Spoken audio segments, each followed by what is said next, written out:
Hey, my peeps. It's day 12 of Financial Literacy Month, and I'm here again on day 12. We're going to go over step 12 today, and I'm just going to have this replace my normal Wednesday night um, show. So I'm not going to be here with you long, but I just want to do as I promise and come on every day and share some things that we can do to improve our financial situation. So, today on day 12 of Financial Literacy Month, we're going over step 12. And this, I want you to become a goal digger. All right. Um, Personal financial goals will normally differ in length of time that's needed to achieve them. So you can have a short-term goal, and that's something that can be accomplished within 2 years.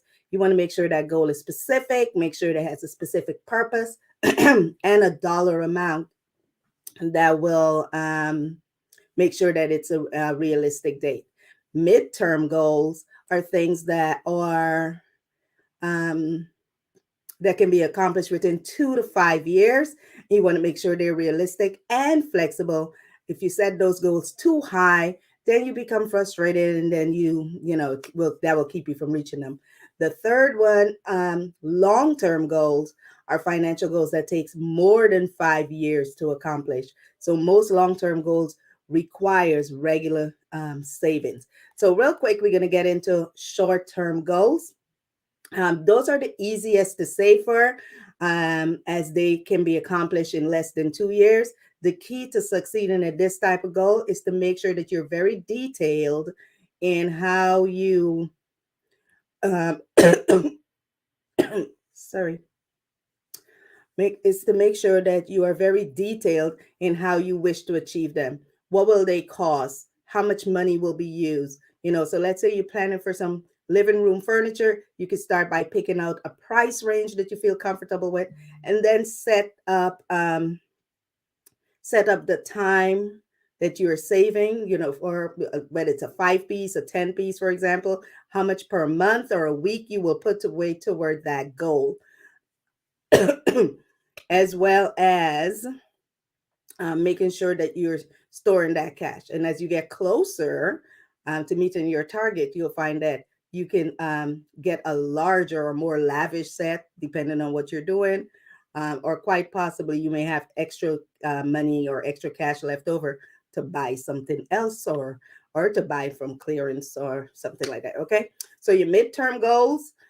These are savings ambitions that can be realized within 2 to 5 years. So, similar to short term goals, they do need to be specific and targeted with the amount that you want to put away each month, what you plan on using the money for. So, since these goals are a little bit farther away, you need to be realistic and prepare for any setbacks that could cut into those goals.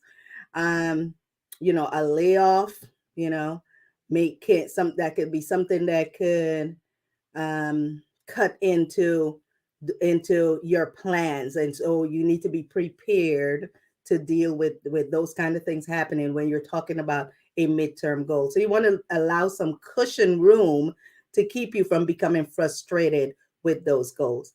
All right, long-term goals, most of us are familiar with. Those are goals that are more than 5 years of commitment and can take sometimes it can take a lifetime to achieve, like a large down payment for a home or college savings or retirement. I can't tell you how much I talk about kids needing to start retirement planning when they start working in their 20s, in their 30s, not till they get until they get to 50, where their options are now diminished, right? Um, so it might be saving for capital to start a business. Any of those things can fall into these categories. These goals, excuse me, these goals are absolutely necess- necessary to plan for, even though they are later in life. We want to make sure that we're committed, not to put them off because they're so far off in the future. And regular savings is the only way to achieve these goals. Now, when I say regular savings, you can do that several different ways. I'm not talking about just putting money into a savings account that is not giving you a good return on your money. We talked about earlier in the month, we talked about getting a good return on your money, and the deal is to try to hedge against inflation. We talk about different strategies of how you do that. So the term regular savings right now is kind of generic when I say that, but that's basically the only way to be able to achieve those goals far off in the future.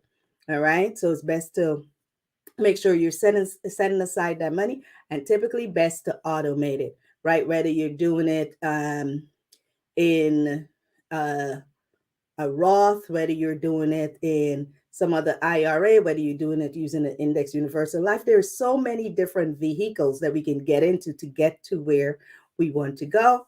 And so it's just a matter of making sure we do it. All right. That's it for today. I want to say thank you so much for joining me. Please like and share this video. And I'll be back tomorrow with step number 13. Thanks so much and have a great day or the great rest of your evening.